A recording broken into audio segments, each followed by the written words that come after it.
अभी हम बात करेंगे nth root of a positive real number के बारे में। सपोज करें कि एक नंबर है जिसका क्यूब जो है वो बनता है 8। X cube is equal to 8 और हम जानना चाहते हैं कि कौन सा नंबर है जिसके ऊपर अगर हम पावर 3 लिखें तो 8 आ जाए। तो हमें पता है कि अगर 2 के ऊपर हम पावर 3 लिखेंगे तो 8 आ जाएगा। तो हम कह सकते हैं कि 2 जो है वो क्यूब रूट ऑफ 8 है। मीन्स 2 के ऊपर पावर 3 लिखेंगे तो 8 आ जाएगा। इसी तरह 4 जो है वो क्यूब रूट है 64 का। 3 जो है वो क्यूब रूट है 27 का। तो अब हम थोड़ी डेफिनेशन लिखते हैं मैथमेटिकली। कोई भी दो पॉजिटिव रियल नंबर हो ए और बी, अगर A power n is equal to B, यहाँ पर एन जो है वो नेचुरल नंबर है। ए के ऊपर पावर रखें एन और आंसर आए बी, तो हम ए को कहेंगे principal nth root of b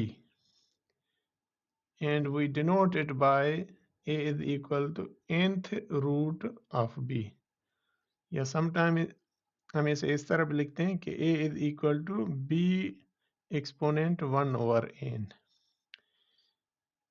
ये जो सिंबल है इसको कहते हैं nth root, principal nth root कहते हैं इसको। और ये जो इसके अंदर है जो भी, उसको कहेंगे हम रेडिकंड।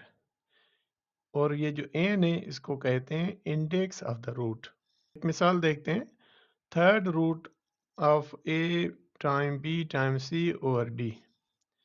यहाँ पर A B C over D इसको कहेंगे रेडिकंड, और ये जो 3 है इसको कहेंगे 3 is the index of the root. nth root की कुछ प्रॉपर्टीज देखते हैं। nth root of any number, for example a is equal to b। अगर b के ऊपर पावर हम n लिखें तो a आ जाए। nth रूट ऑफ a फिर उसके ऊपर एक्सपोनेंट हो n, तो इसका आंसर आएगा a।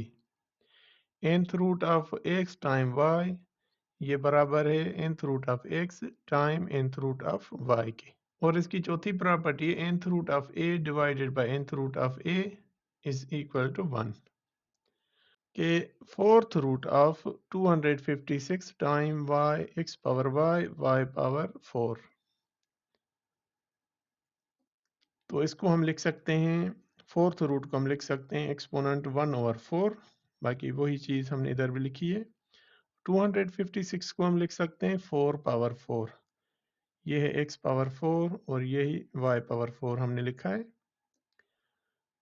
अब हम पता है कि पावर ऑफ पावर्स रूल के तहत कि अगर ये जो पावर है ये सब के ऊपर हम रख सकते हैं, क्योंकि ये जो पावर है ये सब के ऊपर है। तो 4 पावर 4 और उसके ऊपर फिर 1 ओवर 4, तो ये सब के ऊपर ऐसे लिखी गई है। अब हम क्या करेंगे, पावर्स आपस में मल्टीप्लाई करेंगे। 4 को 1 ओवर 4 से, इस 4 को भी 1 ओवर 4 से, और इस 4 को भी 1 ओवर 4 से हमने मल्टीप्लाई किया है। तो 4 को अगर 1 ओवर 4 से मल्टीप्लाई करेंगे तो आंसर 1 आएगा। तो इसलिए 4 के ऊपर एक्सपोनेंट 1 है, x के ऊपर भी एक्सपोनेंट 1, y के ऊपर भी एक्सपोनेंट 1। हम इसे लिख सकते हैं 4 टाइम x टाइम y। ये हमारा आंसर हो गया। Third root of 64 a cube b 9 216 c power 6 d power 18। इसको पहले हम लिख सकते हैं, 64 को हम लिख सकते हैं 4 पावर 3 a क्यूब b 9, और 216 को हम लिख सकते हैं 6 पावर 3, यहाँ पर c6 d 18, और एक्सपोनेंट हमने लिखा है 1 ओवर 3। 1 ओवर 3 न्यूमिनेटर के ऊपर भी पावर लिखेंगे और डिनोमिनेटर के ऊपर भी।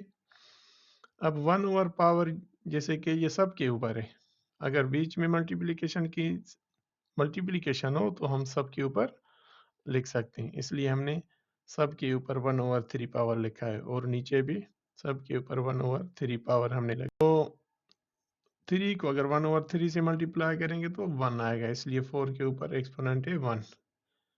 ए के ऊपर भी एक्सपोनेंट 1, 9 को 3 से 1 और 3 से मल्टीप्लाई करेंगे तो 3 आएगा।